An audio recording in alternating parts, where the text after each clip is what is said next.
Okay, we are live, baby, but we got to let her breathe just for a minute. Hang tight. Hold your horses. You know we're going to deliver the goods. Wish I could breathe right now, Chad. Zach is, we pulled him off IR. He's still getting his football legs underneath him. You know who I am? I'm Eric Weddle. I came out of retirement for one game, and then I got hurt, and I'm going back to retirement. But no, I'm all good. Appreciate it. That's right. But the band is together. Boys and girls, it's the Huddle Up Podcast, presented as always by Mile High Huddle and powered by Blue Wire Podcasts. I'm your host, Chad Jensen. With me is my fellow football priest, still in the throes of vanquishing some virulent beast, Zack Kelberman. Zach, the Broncos announced a slew of hires today, most of which we already knew through insider reporting. Yeah. But what's this about a coach? The Broncos hiring a coach to coach the coaches. Yeah, they talked about this. It's not official yet, and Mike Kliss reported earlier today. His name is John. God, I'm spacing his last name, like Franz or something like that. So he's going to be pretty much the senior advisor to Nathaniel Hackett, special assistant to the head coach, Nathaniel Hackett. That's what his role will be, providing information technologies. It seems like he's just a good guy to have around that can be a fixer for your problems and someone that Nathaniel Hackett, being a rookie head coach, can lean on. He also has on the defensive side of the ball for, let's say, Ejiro Evero. He brought in Dom Capers in that same capacity.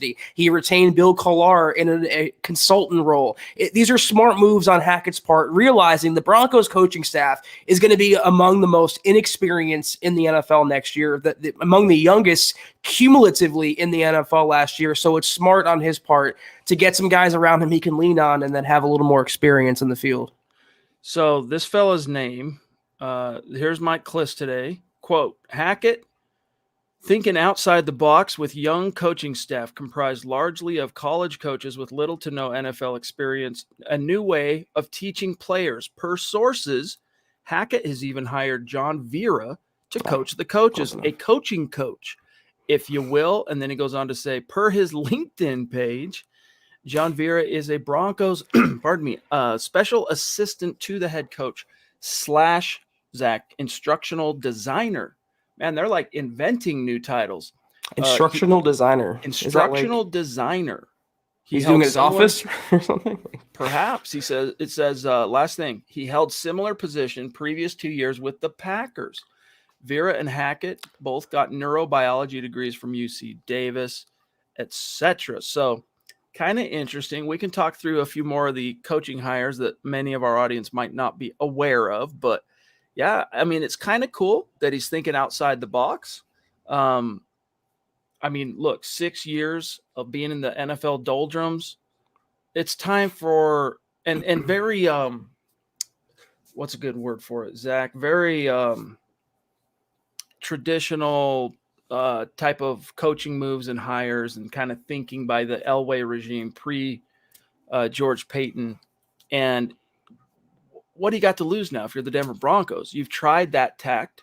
Now, granted, we could still argue that tact in terms of where you're making the right coaching hires and all that. But my point being, you're going off the beaten path. If you continue to do what you've always done, you'll continue to get what you've always got. So it's that kind of philosophy, I think, guiding George Payton to make that hire of Hackett and then Hackett everything he's doing. You know, what strikes me is how much George Payton, in a good way, is overcompensating for the Vic Fangio era. I mean, they couldn't have gone away or further away from the Fangio model than they have been under Hackett. Just pure young guys giving first-timers a shot, Chad. Having an instructional designer on his staff. This is also a guy who taught breakdancing and rap breakdancing, so maybe that's what he's conjuring up in Dove Valley, some sort of special moves for the team. But I just love the way of thinking. I think you said it best. You tried it for even going back to Gary Kubiak. That was the old guard NFL. Now you're in the new guard NFL. You're in the new wave, the modern wave, and they're giving it a shot. And I couldn't be happier. You know, fortune favors the bold. I saw that today. Yep. One of my favorite expressions, Chad, and it kind of resurfaced in my mind. And that's what I think applies to George Payton. He's taken a home run swing for the fences, and we're not done yet because he has his quarterback next to pick up. That should be interesting. I think of Indiana Jones when I hear that. Fortune favors the bold, and how true it is. Bearded Bronco throwing some statistical distinctions at us on a topic that was unsettled on this morning's Broncos for Breakfast. Is Scott here? He says Justin Hollins is the other ex-Bronco to win the Super Bowl with Vaughn. So FYI. And by the way, on that topic, Broncos legend Justin Hollins. Yeah, former 5th-round pick. What was it, 19, right? 5th-round pick in 19. But Kenny Young, who was none too pleased to be traded to the Denver Broncos, man, he's got to be eating his heart out right now, right? Yeah, that sucks. But things happen for a reason, and I am happy for Vaughn. And did you see the video of him after winning? He was just in tears, speechless. And this is a guy who's already Super Bowl MVP. I know I'm going off topic, but, it's the way the NFL works. And I see all these, polls. Who won the trade between the Rams and the Broncos? I think Vaughn's the biggest winner there, but everyone won, and that's what I like to see. It's a rare 3-sided trade where everyone it worked out for everybody. Most definitely. I also love to see Vaughn giving props after the game, gets showered. He's got at a podium of sorts and said, "I won this one for DT," and he referenced a few other Bronco related. Just really cool to see. Vaughn, look, we're happy for Vaughn. I was still kind of rooting for the Bengals just because I'm an underdog guy, and the Bengals had never won a championship. Would have been cool to see. But look, Matthew Stafford, he was an 09 number 1 overall pick. He's on the back nine. I mean, he could go on to play quite a ways yet, many years, I'm sure. But Joe Burrow's just getting started. Something tells me this isn't going to be the last time since he's in the big dance, Zach. And then we'll grab Travis. Jamar Chase roasted Jalen Ramsey on that final play of the game where Burrow was under pressure. There was a all 22 shot of it. He made Jalen Ramsey fall down. If Burrow has 1 second more, it's a walk-in touchdown, game over. So they have to invest in that line. It literally cost them a Super Bowl championship. Talk about eating your heart out. Travis Tarbach, though, in the house. What's up, big dog? He says, good evening, Priest and Broncos country. I'm definitely happy for Vaughn. I missed the live show last night, but I watched it after the fact this morning. You're a prince. Really appreciate that, my friend. Really do. Thank you for the stars. Guys, just so you understand, like you see on the ticker here at the bottom of the video screen, when we get stars, when we get super chats, it keeps the lights on here at MHH. Pardon me. And it allows us to continue to diligently work hard to bring you this content 7 nights a week, plus keeping the morning show going. And we got some big plans that we're announcing here very, very soon, probably within a week or so for the morning. It's going to be really cool. We're going to be expanding other aspects of what we do, and it's fan funded. You guys are the ones that are funding these shows. And so long as you keep supporting us the way that you do, like Travis and so many of you, we're going to keep stepping up to the plate and bringing you the latest Broncos news, rumors, and analysis, which is what we love to do. So thank you, Travis. Let me see what else is on the mind of the chat here. There's a few things I want to talk about here.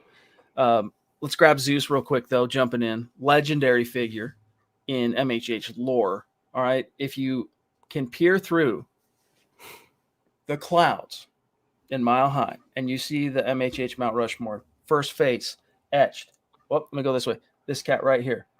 Stu, a.k.a. Zeus McPeak, with a very generous super chat. Love you, bro. It's good to see you. I would do a Zeus right now, but it would, it wouldn't be great. Zeus. There we go. Nailed it. Appreciate you, Stu, as always. Good to see you. And by the way, Stu kind of teased me with some cool news for him and his family that is hopefully, fingers crossed, coming to fruition here in the very near future. I don't want to spoil that for him on a public stage, but pulling for you on that, my dog. Zach, there is a topic. We'll get more to the coaches, but real quick, two other topics I wanted to get your thoughts on. So the Denver Broncos, tail end of the season, down the stretch, they're doing the old, you're on the practice squad. Now we're going to elevate you game day, and then we're going to put you back to the squad, and then we're actually going to promote you to the active, and then we're going to cut you to hopefully get you back to a Sang Bassi. And they rolled the dice one time too many and waived him. And who swooped in? None other than Brandon Staley and the Los Angeles Chargers claimed him off waivers. And no doubt, Zach, being that he only went on to appear in one game for the Chargers, it was more of a move to kind of debrief, kind of some football espionage, if you will, to get the inside scoop on Fangio and what the Broncos were doing.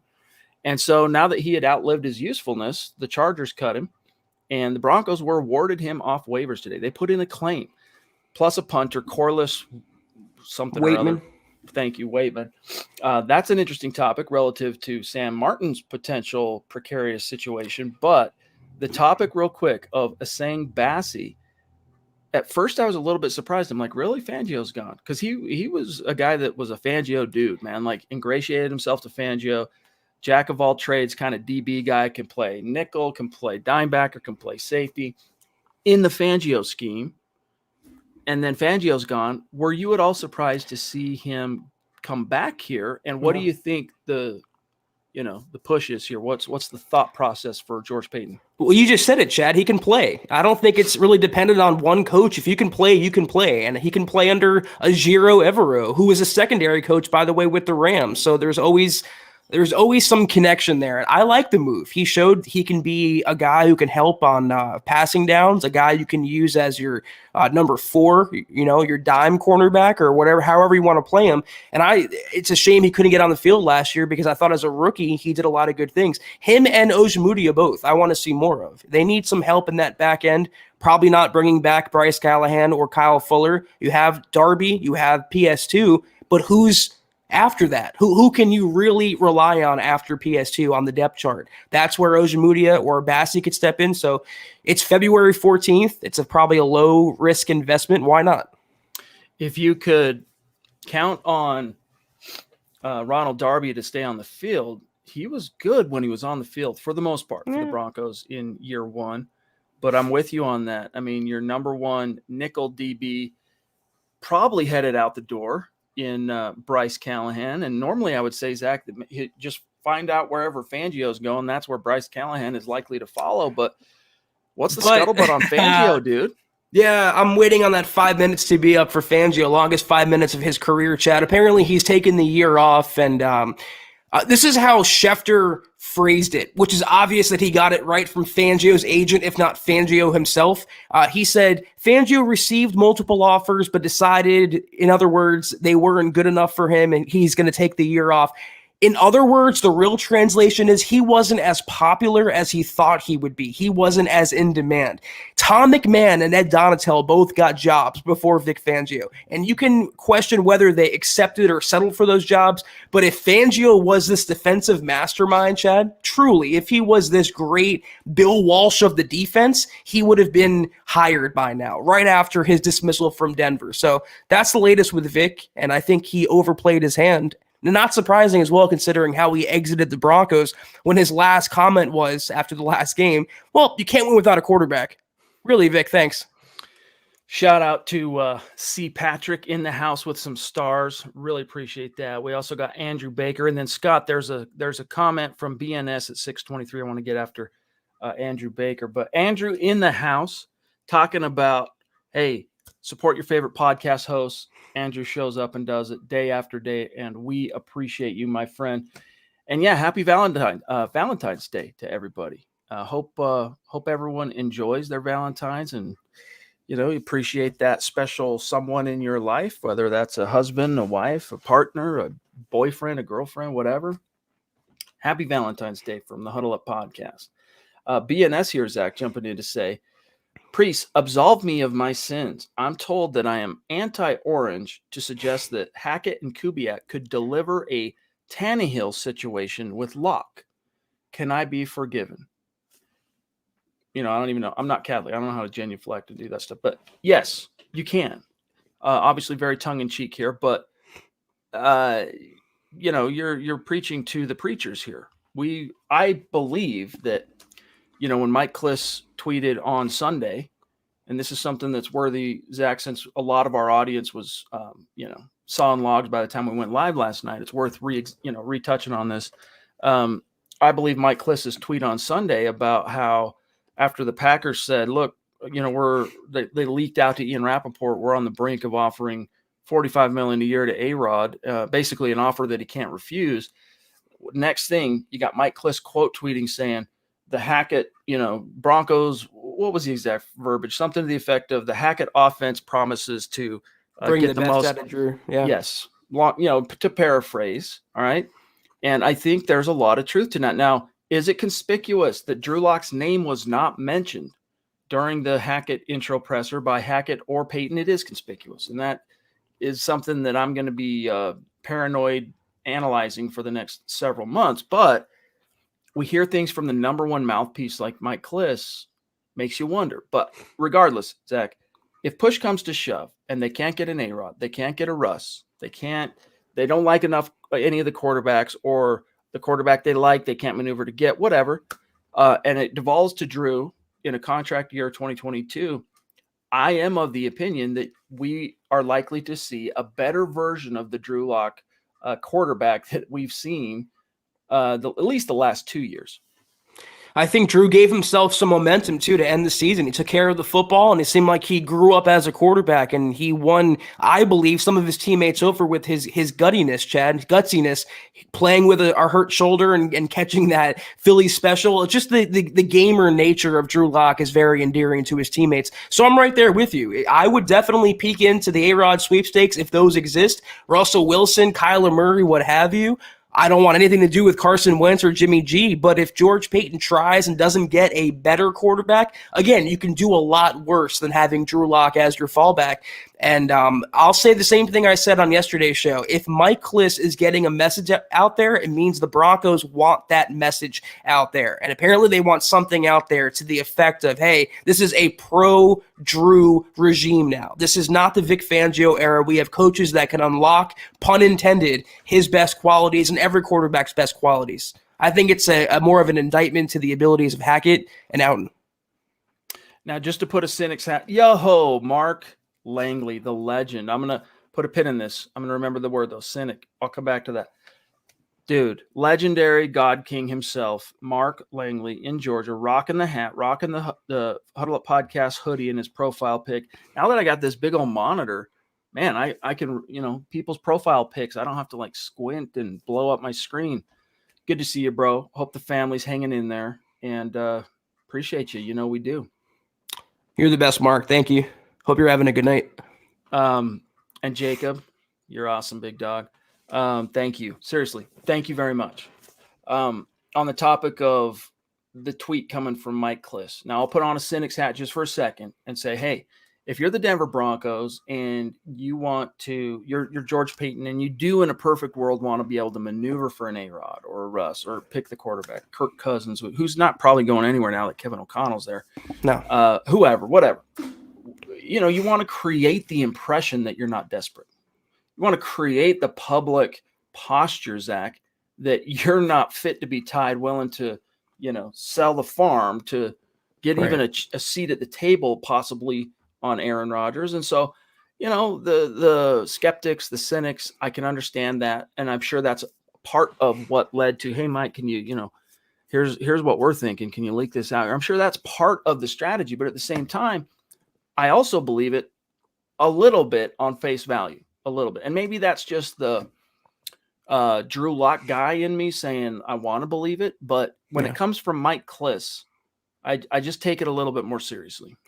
Yeah, most of his tweets are very calculated, and he knows he has the reach that he does and what he is to the organization. And, anyone could have realized that Hackett and Drew Lock were going to hit it off, Chad, or that Hackett would like Drew Lock when he ran into him in the facility. And so maybe so far so good. Maybe behind the scenes they hit it off better than we anticipated, Chad. True stepbrother stuff going on there.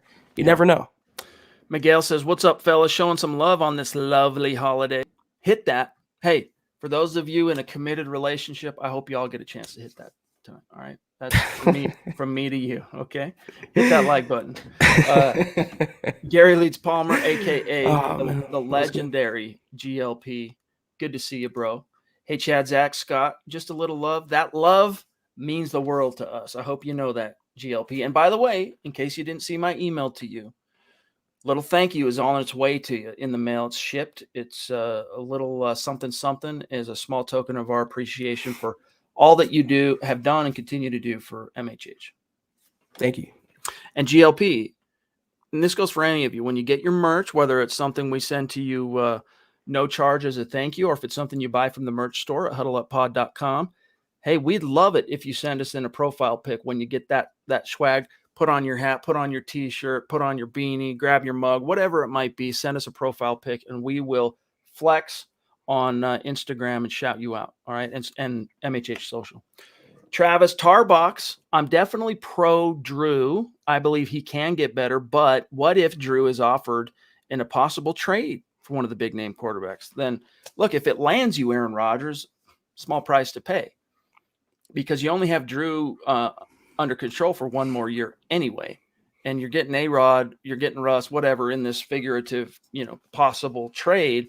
You're not really worried about so much beyond 2022. You're looking to maximize 2022 and maybe the immediate aftermath. And, it's like John Elway said when they acquired Peyton. Well, you got rid of your young 2 years in first round pick, Tim Tebow as the starter. I mean, what Peyton's coming off the next. What's your plan B? And he goes, there is no plan B. We're going with plan A. Right. And that's basically the mentality. If you landed in Aaron Rodgers, you say goodbye to Drew. Thanks for everything.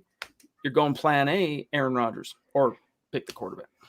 Yeah, I mean, if those dominoes fall and Aaron decides that he wants to continue playing and he wants out of Green Bay and Green Bay acquiesces and trades him and they want Drew Lock back in return, I'm a big Drew Lock guy, but see you, Drew. Hope you like Green Bay. Hope you like cheese. You're getting Aaron Rodgers, and that's the prize there. I mean, it's one or the other. You want to either have a young developmental guy that you think you can build around, or you want to have the established future Hall of Famer who makes you a day one Super Bowl contender like A-Rod could. So that's right.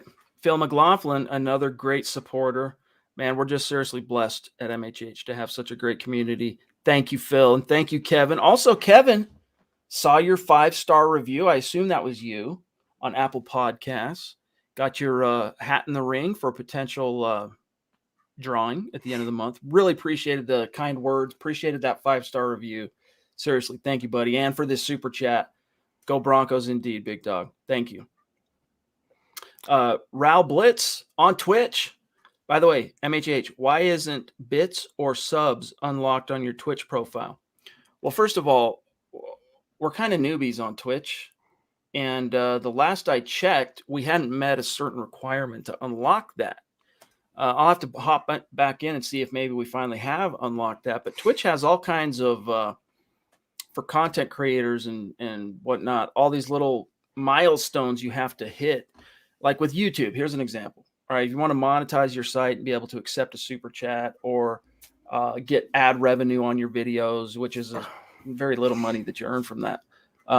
You got to reach a minimum, I think, of 1,000 subs, if I remember right. It's been a while since we were there. 1,000 subs. And then you can apply to be in the partner program. But once you've applied and are accepted into the partner program at YouTube, then the whole kit and caboodle opens up to you, with the exception of a few other small things like, selling merch on YouTube, which is unlocked to us. We haven't pulled the trigger on that yet. And there's another one. What am I for? Selling memberships to YouTube.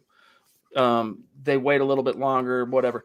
Twitch has all these weird little ones, Zach, where you got to get this, and then you got to get that, and then you got to get this. It's actually quite daunting. And so we'll look into that, though, Raul Blitz, and see what's up with that. Appreciate you. Man, I'm getting old because I have no freaking clue what a bits are in terms of like social media. I know subs, but I never heard of bits.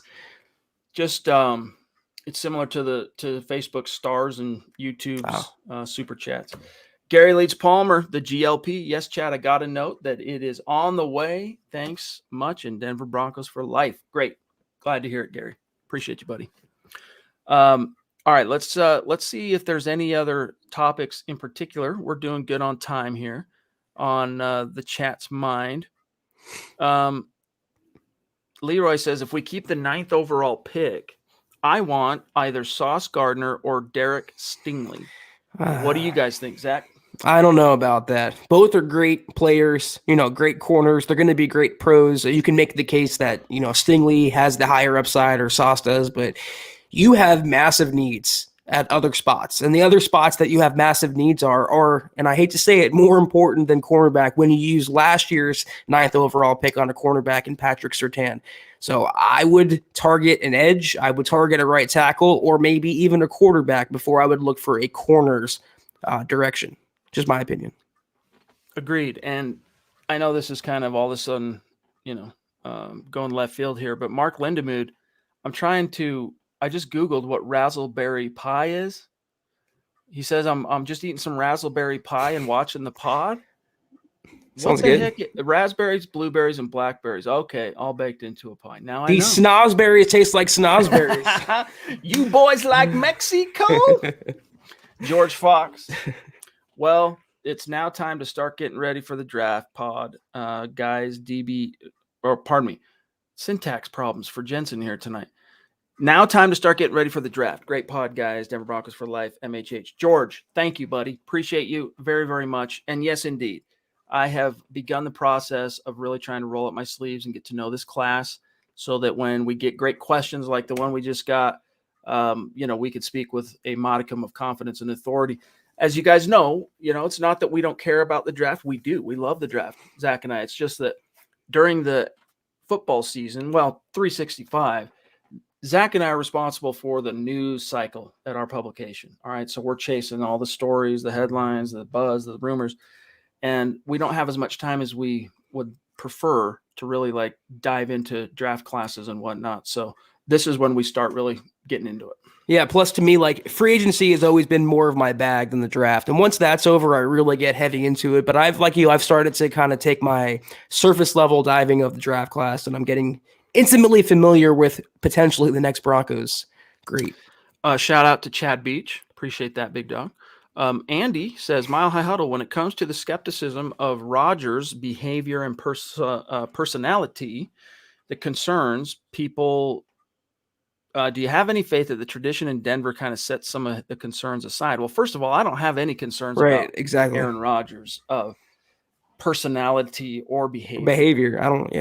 I love that he's kind of a punk rocker, middle finger to the man, right? And mind your own business, stay out of my life. I'm going to go out and play football on the field, and I'm going to do it at the highest possible level.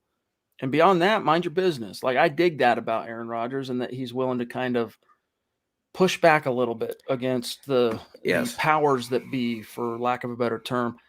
Now, that comes with a fair share, Zach, of outside the building national media scrutiny and criticism and whatnot.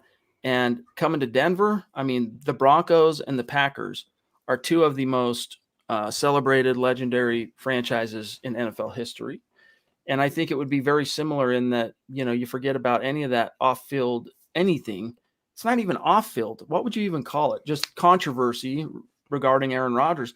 Real quick, when you're out there stacking dubs, let's stack some dubs. That's how Aaron Rodgers silences the critics, is he stacks the wins and he goes out and brings home the accolades, and, you get the 1 seed. And that's one of the reasons too, Zach, real quick, and then I want to serve this back to you, that I kind of feel like if he's going to keep playing, he might want to get out of Green Bay, because it's very echoing of the Peyton Manning situation in Indy, where, he was known as the guy. Rodgers never really had this because he won a Super Bowl so quickly into his starting career after Brett Favre moved on to the Jets and all that stuff. And that was the 08 season that he got his start as a starter, did Aaron Rodgers. 09 and then 2010, so his third year as the starter, they win the Super Bowl. So he won one relatively quickly, but then from then on out, it's just getting close, close to the top of the mountain, can't quite get over the hump. How many NFC title games now has he been to since hoisting the Lombardi and come out on the losing end, etc.? And sometimes, Zach, a quarterback like that, they just need a change of scenery. They need a refresher. Mm-hmm. It was obviously a huge catalyst for Peyton Manning. It was a big help that when he landed in Denver, there was a ton of great talent just waiting to be unlocked by a future Hall of Famer. But I think such a refresh, reset type of thing for A-Rod, especially being in a familiar situation with Nathaniel Hackett, that could be the thing. I'll put it out there. I really don't care about his whole immunization status. That wasn't, it was only a controversy because the media was pissed off that they felt deceived and lied to, because they're the gatekeepers of what everyone else can think. So if he wants to show his toes off to the media, fine. If he wants to go on Pat McAfee and give an interview and talk real, fine. If he wants to continue producing like an MVP, That's all I really care about. Can you produce on the field? Can you win me football games and play at a high level? If you can do that, I want you quarterbacking my team. I don't care about any of your affiliations off the field, your personal moral values, whatever you stand for. As long as you can play football and win, sign me up. Real quick here, Lawrence Rivera jumping in. For the reasoning that Patriots found a quarterback later in the draft, I say we start doing our homework. Well, yeah, you're always going to do that homework. But you got to go every 50 years of the NFL, you find a Tom Brady in the 6th round, right? Like, don't go hanging your hat on it. Don't go, making plans centered around Zach, the possibility of Tom Brady in the 6th round. But, there's also been guys not in the 1st round that have gone on to do great things, like Nick Foles. I mean, flash in the pan, great things, but still won a Super Bowl. Dak, Russell Wilson. Russ won a Super Bowl. 9-time Pro Bowler.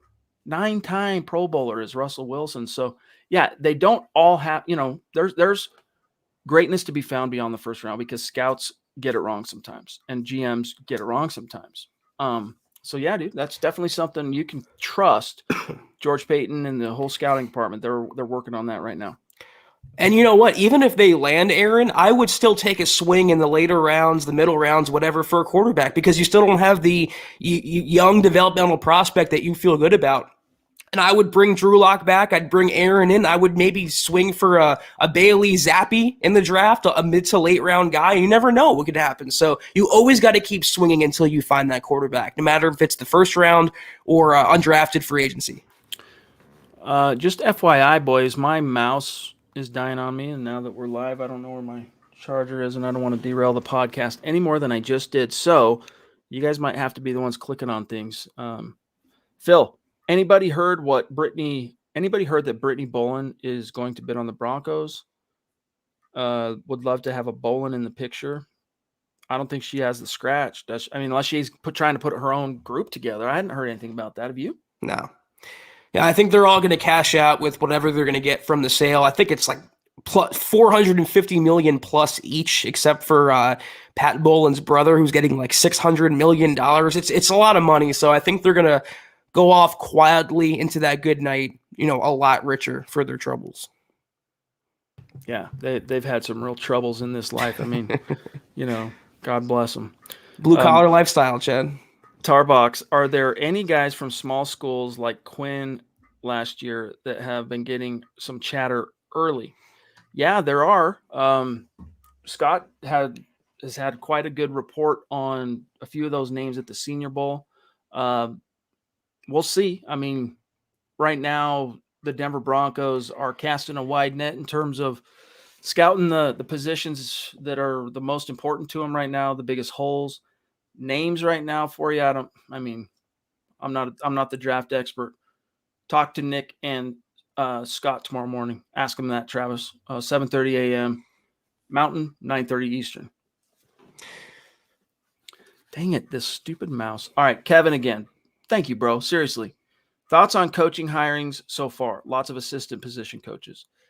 General thoughts, Zach. Why don't you start on this one, on what the Broncos hiring has, your takeaways? Well, they're very inexperienced, very young, a lot of up-and-comers, first-timers, guys coming over from the college ranks, a lot of guys that go back with Nathaniel Hackett and his positional coaches. They nailed the head coaching hire. So as long as, they had Hackett in place, I do like Justin Outen as the OC. I love the Clint Kubiak. That's the only acquisition other than Hackett that I'm truly in love with. That's not just ordinary to me, because you're getting a guy who coordinated the Vikings offense last year at a pretty high level, even with Kirk Cousins and his baggage on the field, So they're getting him as quarterbacks coach for Locke or whoever else they bring in, and passing game coordinator under Nathaniel Hackett. I think that's a coup. I'm interested to see, obviously, what Evero does coming over from LA, being a first-time defensive coordinator, and also Dwayne Stukes, if they hire him as special teams coordinator, how much better they should be compared to the Tom McMahon era.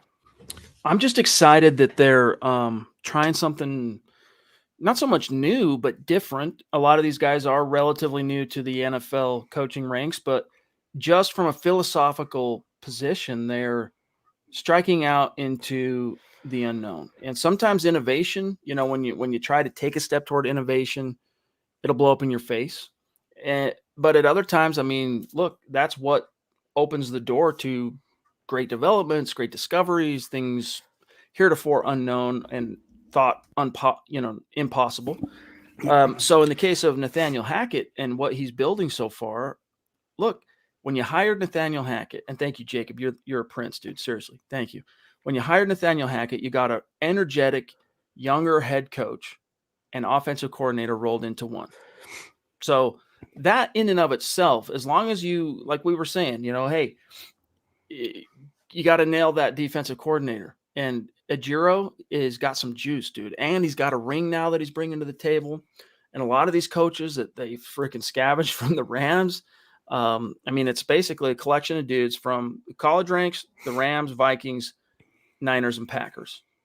And all those teams, man, with the exception, I get it, of the Vikings of late, Clint didn't really set the world on fire per se in his time as an offensive coordinator. But the Vikings offense was definitely not the thing holding that team back from being a force to be reckoned with. If you paid attention to the 2021 football season. That's a great point. I mean, you can do so much worse than rating the staffs of the Niners and the Packers and the Vikings, teams that mostly have successes and histories of winning and offensive innovation coming from the Rams, coming from the Niners as well. And also one point about Hackett, I liked who he retained on his staff as well, keeping Zach Azzani around as wide receivers coach. I thought that was really smart. Keeping Bill Kollar around, Chad, as a consultant now on the defensive line. They brought in the guy, I wrote the story about him. They brought him over from LA. He's going to be the new defensive line coach, and also retaining CP in the secondary. Obviously, they have Ola Adams, who they brought in, former head coach. They're getting him as an assistant secondary guy. So a lot of bargains, I should say, among the Broncos coaching staff. And I just love the collection of youth and upside and just creative drive. It's what the Broncos needed. We have a interesting question here about quality control from Dennis Woods, another legendary member of our community and a guy that exemplifies the hashtag state of being. Broncos country, not a geographic location, y'all. It's a state of being. It's wherever you are. Dennis is in Michigan. He says, I don't really understand what a quality control coach does, but we hired a high school coach for that. Really? Explain that for me, please. Well, we can't really explain the guy that was hired in terms of, we don't have any statements yet explaining why this guy was the right guy for this, that, or the other. But a quality control coach is basically the grunt, a gopher. And depending on the team, depending on the strengths and weaknesses of a coaching staff, that quality control coach will have different responsibilities. And in fact, in Nathaniel Hackett's Hello press conference, he actually spent some time talking about, let me see if I can find this, quality control coaches. Here's an example. Let's see. Quote, what kept him from, let's see, hold on, let me make sure I got this right. All right, there's so much respect for quality control assistants. A lot of people say, what do quality control guys do? It's everything. They do everything. They're the ones behind the scenes that are crunching the numbers and grinding probably longer than anybody. I have so much respect for that position. I always tell coaches, I did it for so long, I would never ask them to do anything that I wouldn't do myself or haven't done. During that process, when you're in that position, it's grueling. It's hard. You get to find out how much you really love this game and how much you're really willing to put in. It gives you a confidence that is unwavering because if you can grind like that, do the things and try to find unique ways to make things more efficient, it really tests you. I'm glad I went through all of those tests. I'm glad I did that for as long as I did. Very lucky for that opportunity. You always have ups and downs in any career, but in the end, this is something I've always loved. It's in my blood. It's something that I'm just so happy, et cetera, et cetera. So let me give you a few specifics, Dennis. Like offensive quality control coach, they might be tasked with doing the cut-ups on the opponent this week. All right, pulling whatever, here's the game plan, quality assistant coach guy. Here's what we want you to pull from the opponent's tape and look for these tendencies, this, that, or the other. Or what, that's grueling grind, freaking monotony to do that kind of stuff. And so they're kind of jacks of all, but it's really dependent on specifically whatever that weakness is that the coach has. And by weakness, I don't mean like, a character flaw, but like you hire around your weaknesses as a head coach. In other words, like what I do, I don't have time to do the draft all the time. So I go bring in guys that can do that for you guys, right? Same principle.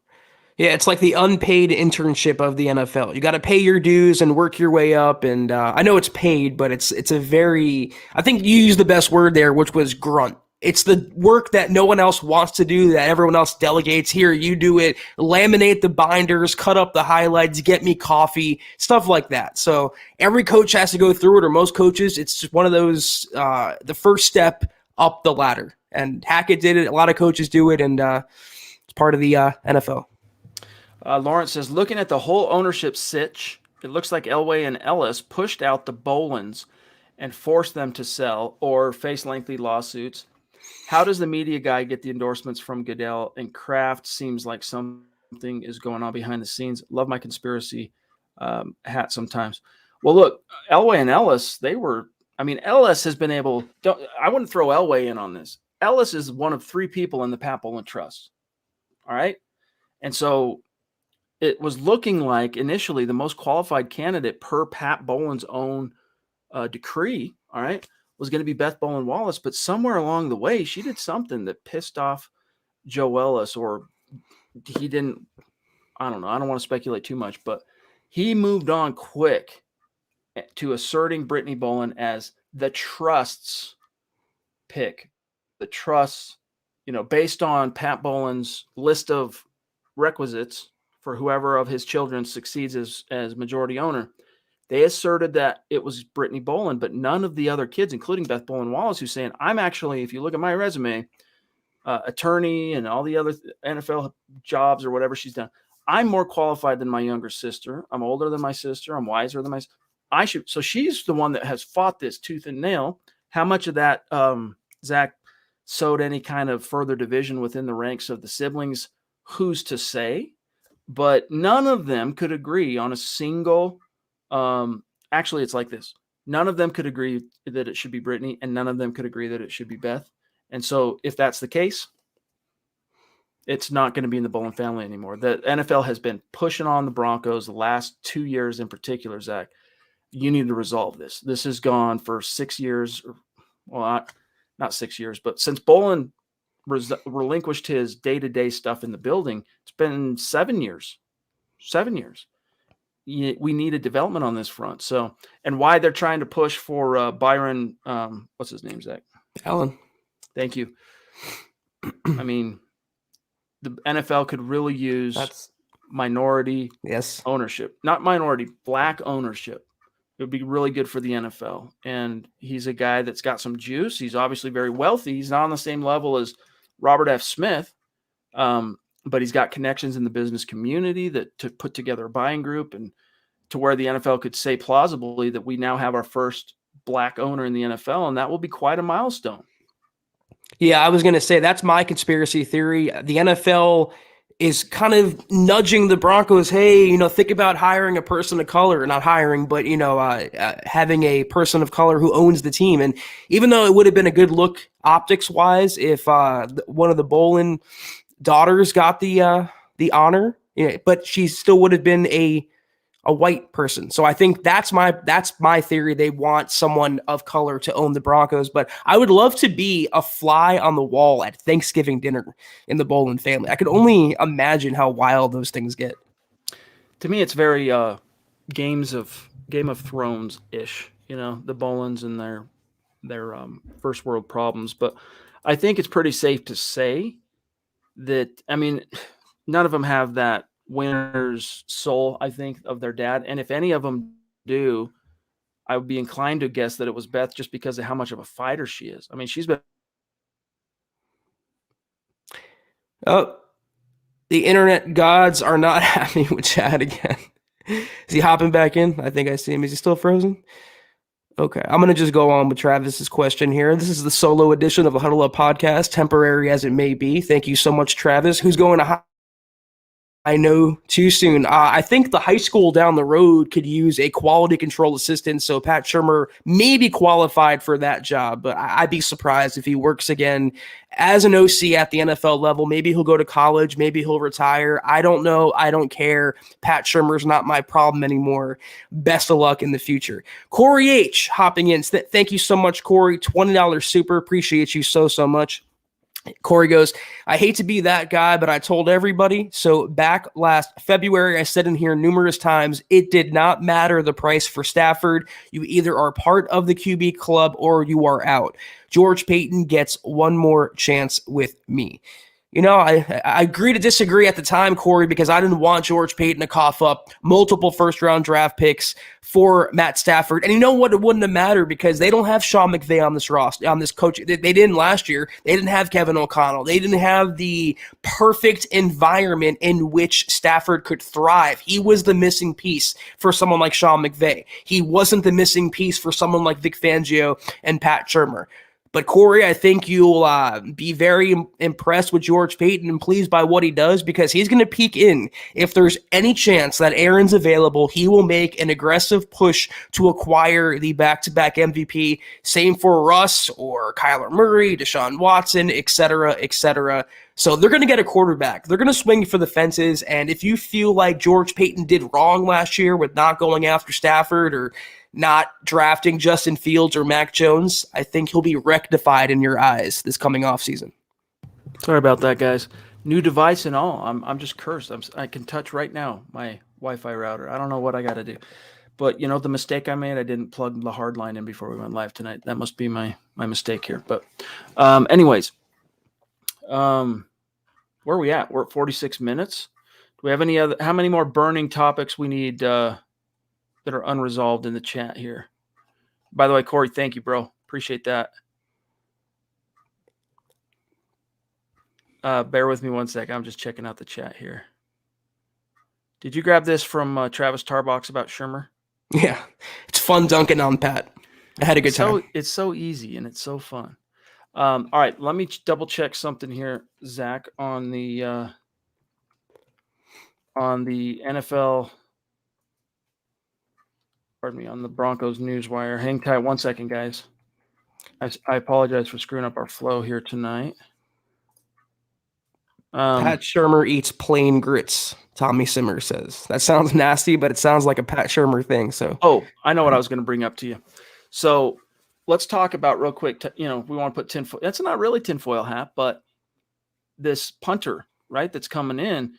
As I was writing up the news report today for us, Zach, at milehighhuddle.com, I did a quick, hey, what's the value saved? What's the dead cap saved if the Broncos, or dead cap hit and the money saved if the Broncos were to move on from Sam Martin, the punter, before June 1st? And they would have just under $500,000 in dead cap, but they'd save $2.25 million on the cap. So for those wondering why the Broncos brought in kind of a relative no-name punter, that's why. They want to see if they can find a guy that costs $600,000 that can give them a plausibly commensurate, ability, performance as a punter. And if so, Sam Martin's going to be shown the door because the guys that loved him, namely Tom McMahon, not here anymore. I thought when I heard his name at the top of the show chat, he sounded familiar. I actually wrote about him. I put the article in the side chat, anyone who wants to read it. It came out last month, January 18th, and I was impressed by what I dug up about Waitman. He appeared in 2 regular season games last regular season. He averaged 52.1 yards across 7 punts. His long was 63. I think Sam Martin was okay. He wasn't the worst thing about the Broncos special teams, but not exactly Ray Guy in his prime either. If they can get younger, if they can get cheaper, if they can get more explosive at punter, I like this Waitman kid. Sam Martin's just been okay. If you're a punter punting in the thin air of Mile High for half of your games, you should be one of the better punters in the NFL in terms of net and gross. And I get it that he hasn't had the greatest punt return coverage units, Sam Martin, but there's nothing about what he's provided to the Broncos the 2 years he's been here, Zach, that makes me think not replaceable. Like he's Right. basically given them replacement level punter at a. I don't get it, dude. John Elway loves paying kickers and punters. Always has. I don't know why, but he does. Real quick for Eric, who's like frantically wondering, did they answer my question about Vaughn returning? I know I was only gone like 60 seconds or so. We didn't get to it, no. Vaughn, is there a chance that Vaughn could, as a free agent now, re-sign with the Broncos? Of course there's a chance. Is it likely? No, it's not. Don't get your heart set on that. Don't get your hopes up, Eric, because look, Vaughn has said very positive things about George Paton in the press since he was traded. But at the end of the day, you traded me, dude. You broke up with me. You moved on from me. And hey, it ended up being a huge blessing in disguise for Von Miller. We'll see if it ends up being a blessing for the Broncos, depending on what they do with those picks they got, the second and the third.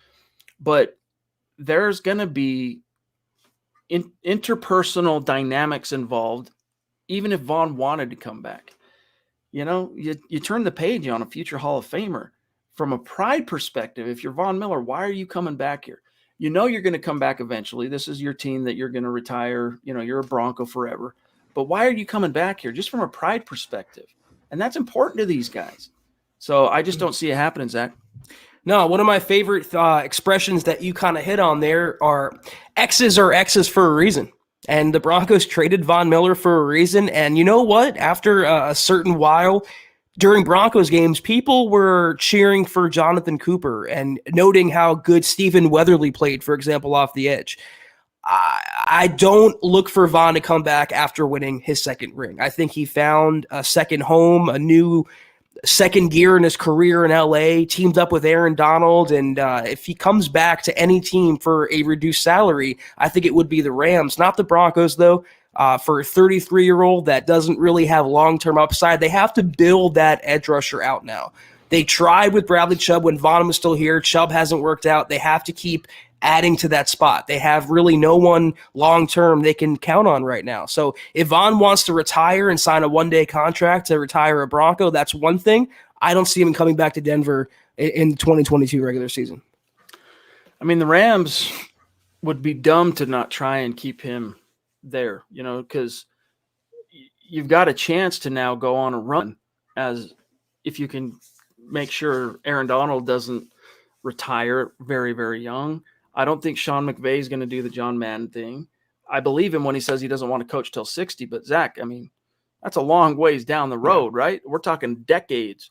So I think, just how motivated and high energy and focused and just all that Sean McVay is, he's coming back and he's going to want to keep the band together to try and sustain this, try and do a Tampa Bay thing where you got a 2-3 year window to capitalize and maybe stack 2-3 championships.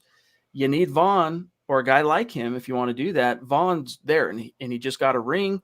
He knows he's 33 years old, or at least entering his age 33 season. He's probably willing to take a slight discount because he knows this team gives me a great chance to get another ring.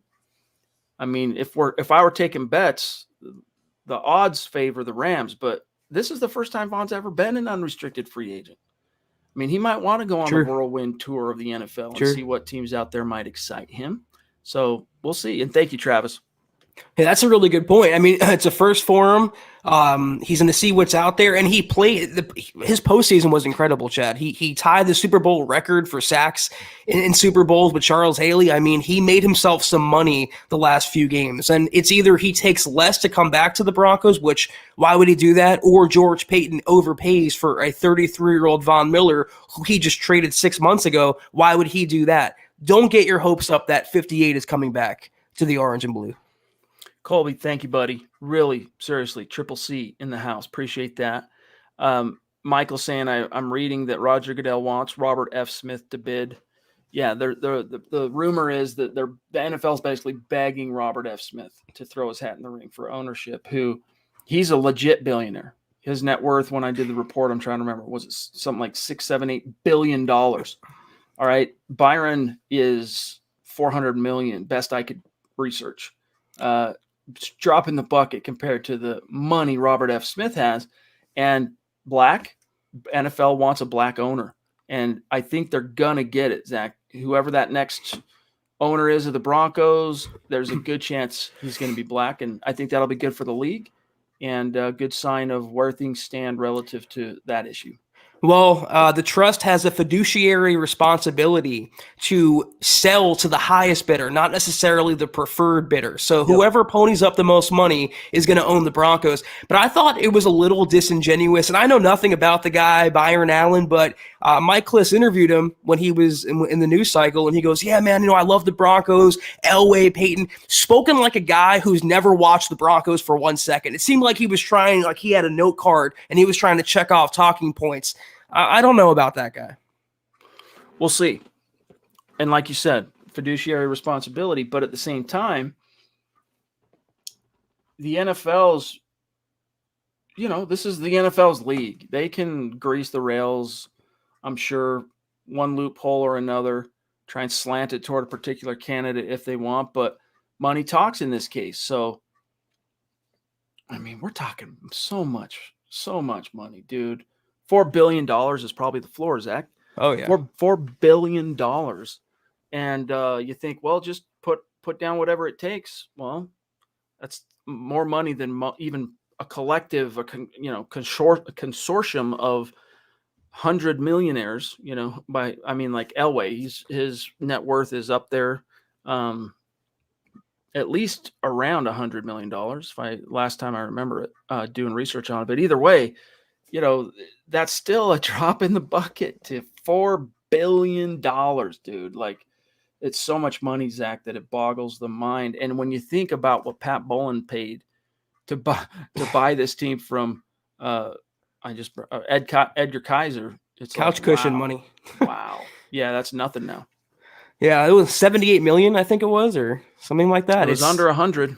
It was just a little check that he wrote, and it became a $4 billion franchise. But two black men are being linked to owning the Broncos, one of which, Byron Allen, could legitimately be the next owner. Tell me again, Brian Flores, how the Broncos are a racist organization, though. I want to know more about that. Ridiculous. By the way, it's the only reports I've seen are north of 70 million. Most people think it was around $71 million. So, FYI. 71 million, and it's going to be sold, almost 40 years later. Almost, not quite, for $4 billion. Talk about ROI, baby. And that's just like, that doesn't count what it's done to feed that family and provide for that Bowlen family in the interim, right? And then so you get all that, plus whatever, windfall from the actual sell of the team. It's ironic. $4 billion is what I just paid for a gallon of gas. So in these times, Chad, that's the things are going for more than they're worth. I'm reminded of the Genesis song. This is the world we live in. Yep. All right, guys.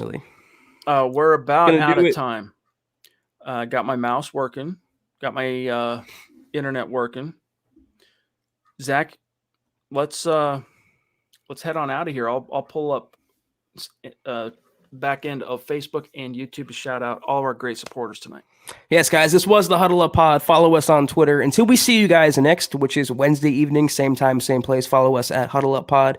You can follow the Mothership account for all your Broncos news, analysis, rumors, transactions, and more at Mile High Huddle. You can follow Chad on Twitter at Chad and Jensen. You can follow myself at Kelberman NFL. Follow Scott on Twitter at Scout Kennedy.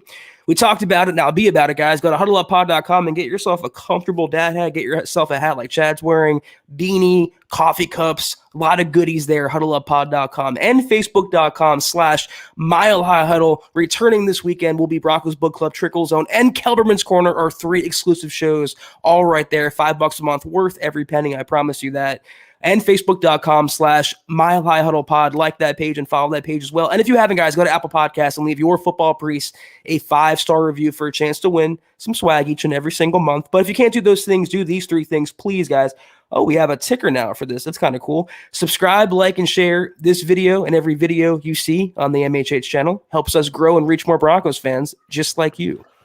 Indeed. And by the way, we are kicking off the Superstar segments starting this week on Wednesday. We're going to have a sit down with Casey Nickel, who, because of his job, he's not necessarily in every single live chat. but he's listening to every single podcast, and we're looking forward to that. It's a tradition we've been doing now. This will be the third off season that we've done it. Those who are supporting the show on Super Chat and on Facebook will receive an invite by us to, hey, come on the show. Let's figure out and learn how you became a Broncos fan. Who are some of your favorite Broncos? What are your opinions on some of the key issues at hand here for the Broncos in 2022? So we look forward to talking with Casey on Wednesday. It's going to be a gas. And guys, by the way, appreciate everyone's support on Facebook tonight. Travis Tarbox finished on top, baby, by almost double. Thank you, bro. It doesn't allow me to share the screen anymore, but Jacob Foster behind him, Phil McLaughlin, Andrew Baker, Miguel Lawrence, GLP, Triple C, C. Patrick, and George Fox on Facebook. Love you guys. Thank you. And our Super Chat superstars. And by the way, Wednesday night, we'll do a full update on where things stand on the Facebook contest and the Super Chat rankings. But on Super Chat, Zeus, God King Mark Langley, Kevin, Dennis, Corey H., much love and respect to each and every one of you guys. Thank you very, very much from the bottom of our hearts, and we'll see you on Wednesday. Take care, guys, and as always, go Broncos.